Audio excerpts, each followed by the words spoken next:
Assalamualaikum geng. Alright, hari ini kita nak borak lagi pasal anime Kimetsu no Yaiba. Hari ini aku akan ceritakan dengan korang tentang satu karakter dalam anime Kimetsu no Yaiba. Karakter yang betul-betul semua orang benci. Korang tahu lah siapa kan? Okay, aku akan ceritakan tentang Kibutsuji Muzan. So, aku akan ceritakan backstory dia, macam mana dia ni jadi demon, apa kekuatan dia, apa tujuan dia create semua demon-demon dia tu, and lain-lain lagi lah. Belum aku start, aku nak bagi tahu jugalah yang video kali ni pun adalah spoiler sebab aku akan ambil dalam manga. Aku minta maaf jugalah sebab aku perasan yang selama ni video-video aku tentang Kimetsu no Yaiba tu rata-rata semua memang spoiler. Tapi kalau nak tunggu story Muzan ni kena adapt jadi anime, memang makan waktu yang lama lah. So mungkin aku kena buat ni juga supaya untuk konten lah. Alright, aku harap korang faham lah. Kibutsuji Muzan, dia ni dilahirkan pada tahun 8 AD, 1000 tahun dahulu sebelum event Kimetsu no Yaiba ni bermula. Jadi masa tu dia dilahirkan pada era Heian. Zaman Tanjiro tu dia zaman Taisho. Itu tak penting sangat lah, just pengetahuan am. Masa Muzan ni dalam kandungan ibu dia ni sentiasa diselubungi dengan kematian. Disebabkan masa dia dalam kandungan ibu dia tu, jantung dia tu beberapa kali terhenti. Dia ni sekejap hidup, lepas tu sekejap mati. Korang boleh anggap dia ni sentiasa berada di antara kehidupan dan kematian. Macam itulah. Masa Muzan ni lahir di dunia, masa tu Muzan tak bernafas and dia ni tiada nadi. Jadi orang-orang fikir time tu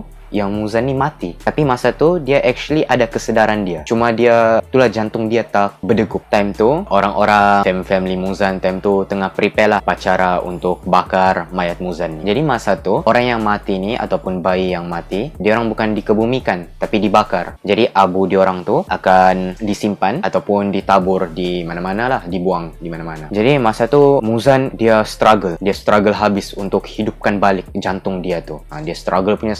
Masa dia orang dah nak start bakar tu, Muzan berjaya hidupkan jantung dia. So time tu dia menangis lah, and orang-orang pun sedar yang rupa-rupanya Muzan ni hidup. Dengar macam tragis kan? Tapi aku tak kisahlah, bagi aku dia ni tetap sampah biarpun backstory dia tragis. Jadi lepas Muzan tu dah disahkan hidup, and dia jalanilah kehidupan dia macam biasa. Sampailah dia ni dah besar, macam tu dah remaja, dia ni didiagnose dengan satu penyakit misteri, di mana penyakit ni akan menyebabkan Muzan mati sebelum umur dia ni 20 tahun. Jadi time tu Muzan pun dia takut lah. Dia risau sebab dia tahu yang dia akan mati sebelum umur 20 tahun kan. Adalah satu orang doktor ni datang offer untuk rawat Muzan. Kira masa tu doktor ni yang the best doktor lah available. Doktor ni yang terbaik masa tu. Doktor tu pun start lah bagi ubat-ubat dengan Muzan. Tapi semua dia punya ubat ni tak berkesan dengan Muzan. Last resort dia bagi Muzan satu ubat yang istimewa. Nama ubat ni Blue Spider Lily. Ubat ni dihasilkan daripada bunga yang istimewa, bunga yang sangat jarang dijumpai. Nama bunga tu pun Blue Spider Lily. Biasanya bunga Spider Lily ni warna dia orang ni merah ataupun putih. Tapi bunga ni special, bunga ni warna biru. That's why bunga tu memang jarang dijumpa, and cuma doktor tu yang tahu.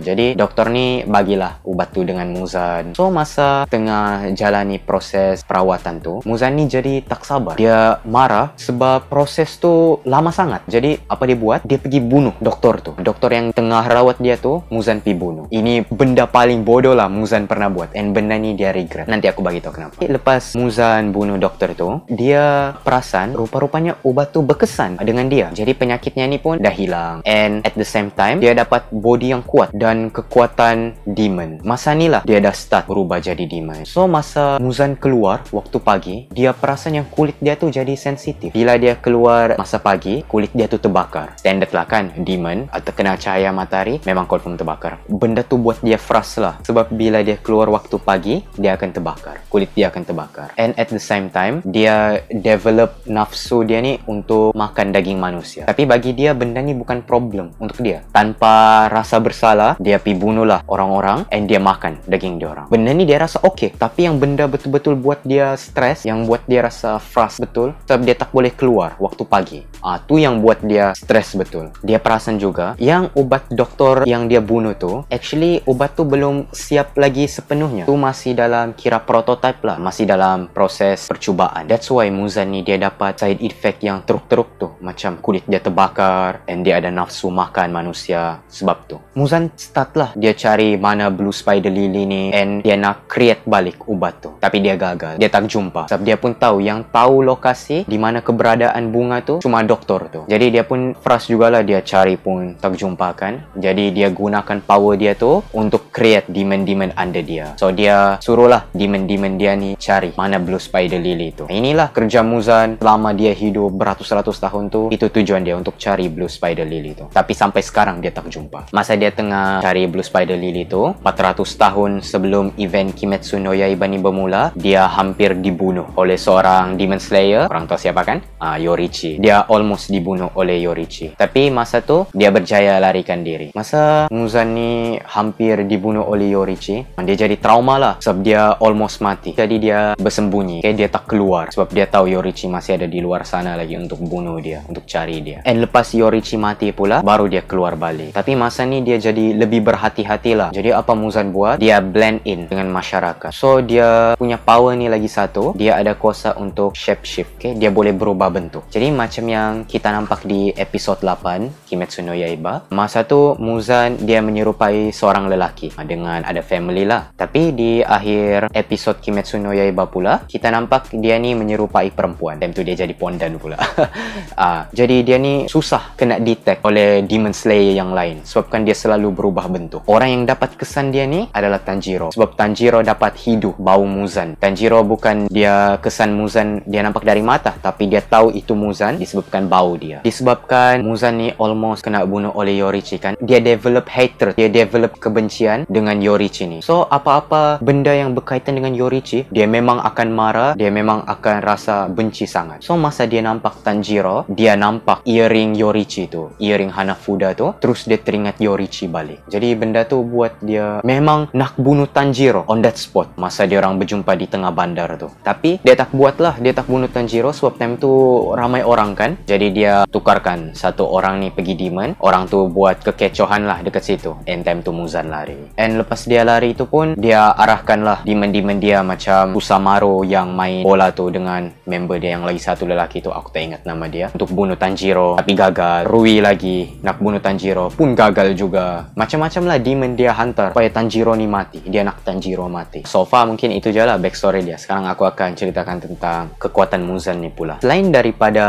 ability untuk shape shift, Muzan ni dia ada kebolehan untuk create demon seberapa kuat diorang tu berdasarkan berapa banyak darah yang diorang ambil dari Muzan. So macam geng-geng Upper Moon tu, diorang ni memang kira demon paling kuat lah under Muzan sebab diorang ni paling banyak consume darah Muzan. Yang Lower Moon ni pula sama jugalah, banyak juga diorang ambil darah Muzan, cuma tak sebanyak macam Upper Moon tu. Tapi bukan semua orang boleh handle darah Muzan. Kalau diorang ambil darah Muzan ni banyak sangat, diorang akan mati. Macam yang kita nampak di episod 8 juga, kalau aku tak silap, masa tu Muzan tengah jalan seorang diri kan di belakang alley macam tu, and dia terserempak dengan 3 orang yang mabuk. So dia bunuh 2 daripada tu, and satu lagi perempuan tu, dia inject darah dia di kepala perempuan tu. So Muzan bagi darah dia time tu banyak sangat. Jadi perempuan tu dia tak dapat handle darah Muzan. Perempuan tu pelan-pelan mati dengan cara dia macam melt. Ability kedua Muzan ni pula, dia ada kuasa telepatik dengan demon dia. So dia boleh bacalah fikiran demon dia, apa yang diorang fikir. Macam yang kita nampak di episod terakhir Kimetsu no Yaiba, masa dia tengah kumpulkan semua ahli-ahli Lower Moon, satu ahli Lower Moon tu dia macam tak puas hati dengan Muzan. So dia fikir dengan diri dia sendiri. And time tu Muzan dapat tahu yang dia ni tak puas hati dengan Muzan. Jadi Muzan terus bunuh demon tu. Ability dia yang lain ni pula, dia boleh letakkan sumpahan dengan demon dia ni. So bila demon Muzan ni akan sebut nama Muzan ataupun dia orang akan reveal secret tentang Muzan, dia orang akan mati dengan serta-merta. Itulah macam mana Muzan ni dia sangat berhati-hati dengan dia punya diri sendiri ni supaya tiada orang tahu di mana dia sekarang ni berada. Muzan punya regenerative power ni adalah yang paling kuat lah antara semua demon. Kalau korang baca manga dia tu, di akhir story lah, masa tu Muzan kena ambush oleh Demon Slayer ni. Masa tu dia orang dah potong lah body Muzan, time tu baru start nak berlawan lah. And masa tu Muzan dengan sekelip mata dia terus munculkan balik dia punya anggota badan, sama juga dengan kepala dia.